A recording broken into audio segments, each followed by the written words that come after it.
Used for doing drywall. This is a little drywall bucket where you put the drywall mud in it. A wide trowel, fairly wide trowel.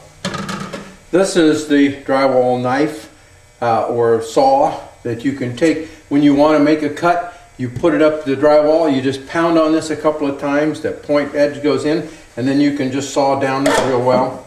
This is the corner trowel, and the corner trowel allows you to go down through the corner like this. Now, here's the drywall tape that I was telling you about. It has some little holes in it, and if I take this drywall tape,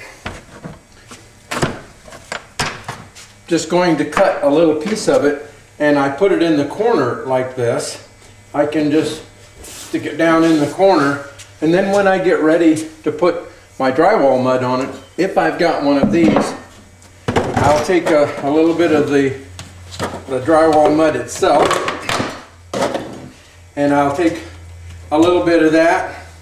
Now, actually what I'll do, I typically do, is I'll put some in here, like so. Now this is really handy because it's got a metal edge on it and it keeps your trowel nice and clean. So I'll take a little bit of that mud and I'll just put it on it like that. And when I've got one of the corner pieces, I can do it like this.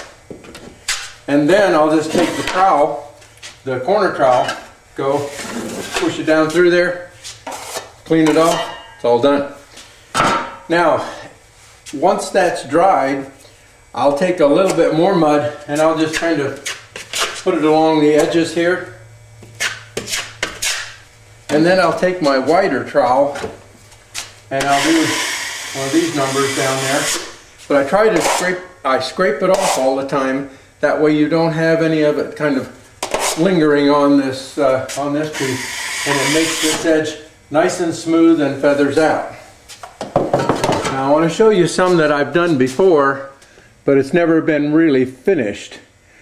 Okay, I guess I didn't get a chance to show you real well how this works. This trowel goes right in the corner and just drag it down real hard.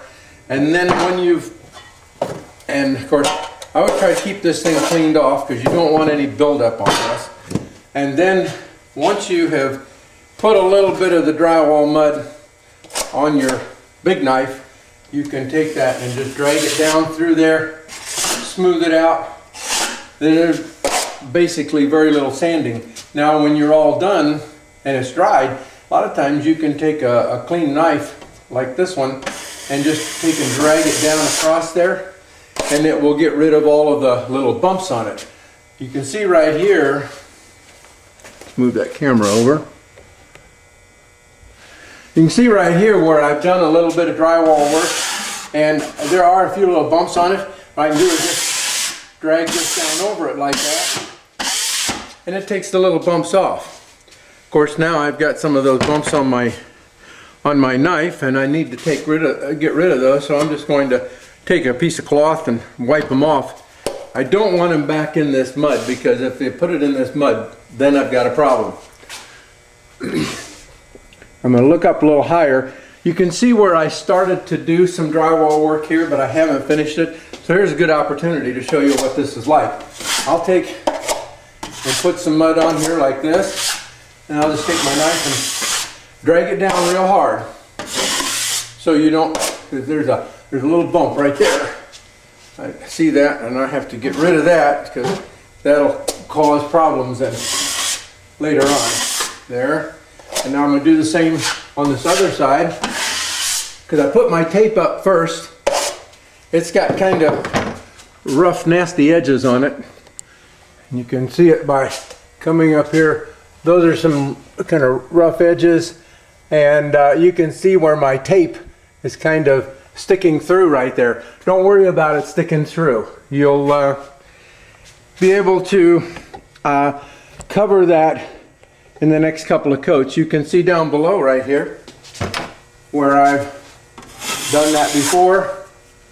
It's starting to cover. Once I put probably one more coat on there, it'll be covered up. And these are all thin coats. You don't put thick coats on, because if you do, then you make little boo-boos on there, then you got to sand it, and it gets to be a real pain.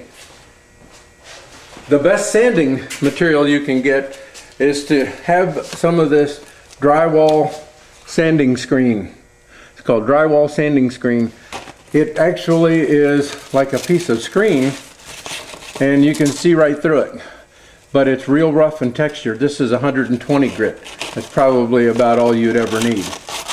If you're going to do it really seriously, you can get a little attachment that this will go in. Oh, I got one here.